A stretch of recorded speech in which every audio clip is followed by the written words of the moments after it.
হে viewers, আসসালামু আলাইকুম। আজকে আমি শিং মাছ দিয়ে লাউ দিয়ে রান্না করব। তার জন্য আমি এই যে মশলাটা নিয়েছি, পেঁয়াজ বাটা, ঝাল বাটা, লবণ হলুদ, রসুন বাটা আর এখানে ধনে বাটা অল্প একটু দিয়েছি। ভিউয়ার্স সাথে থাকুন, দেখতে থাকুন। আজ আমার রান্না শিং মাছ দিয়ে লাউ দিয়ে। ভিউয়ার্স এই যে আমি তেলটা দিয়ে দিচ্ছি, এই যে আমি মশলাটা দিয়ে দিচ্ছি। মশলাটা দিয়ে এখন আমি কষাবো।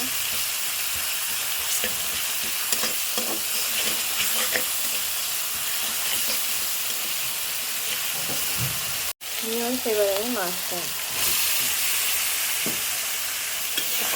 মাছ আর মশলা কষাই নেব।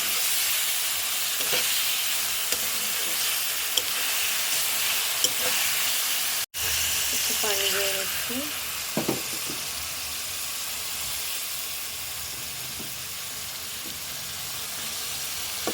যাতে নিচে পুড়ে না যায় আর মশলাটা ভালো করে কষানো হয়, মাছটাও ভালো করে কষানো হয়।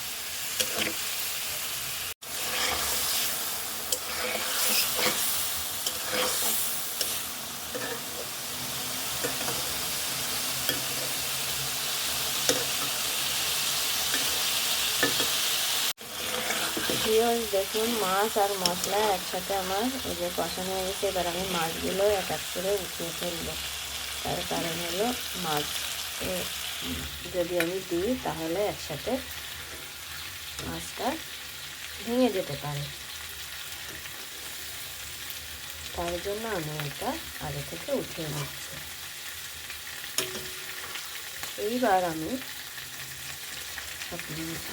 লাউটা দিব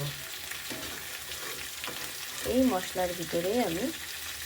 এইবার আমি এই যে মশলার ভিতরে আমি লাউটা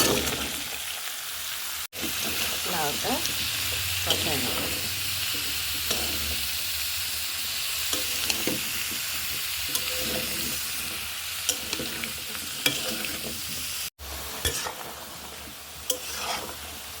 লাউটা আর একটু কষাচ্ছি। এবার আমি এটা ঢেকে দিচ্ছি। ভিউয়ার্স এই দেখুন এই যে লাউটা কষানো হয়ে গেছে। এরপরে আমি এটা ঝোলের পানি দিয়ে দেবো। এইবার দেখুন এই যে ঝোলের পানি আমি দিয়ে দিচ্ছি। ঝোলের পানিটা দিয়ে এই যে আমি নাড়াচাড়া দিয়ে দিলাম। এবার আমি এটা ঢেকে দিলাম। ভিউয়ার্স এবার আমি মাছগুলো দিয়ে দিব। এই মাছগুলো এখন আমি এই দিয়ে দিচ্ছি। দিয়ে একটু নাড়াচাড়া দিয়ে দেবো। নাড়াচাড়া দিয়ে এখন আমি এর ভিতরে একটু ধনে পাতা দেবো। এখন অল্প একটু দিয়ে দেবো।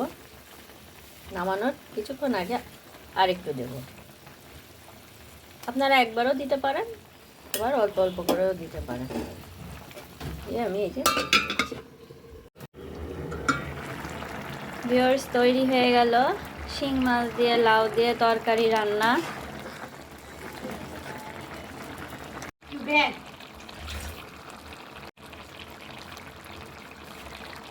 ভিউয়ার্স এই দেখুন আমি তরকারিটা এই যে নামাচ্ছি।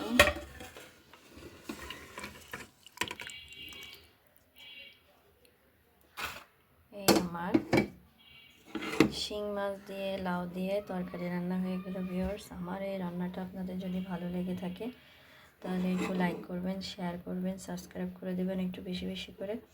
সামনে আরও নতুন রান্নার ভিডিও দেখাবো। ধন্যবাদ সবাইকে।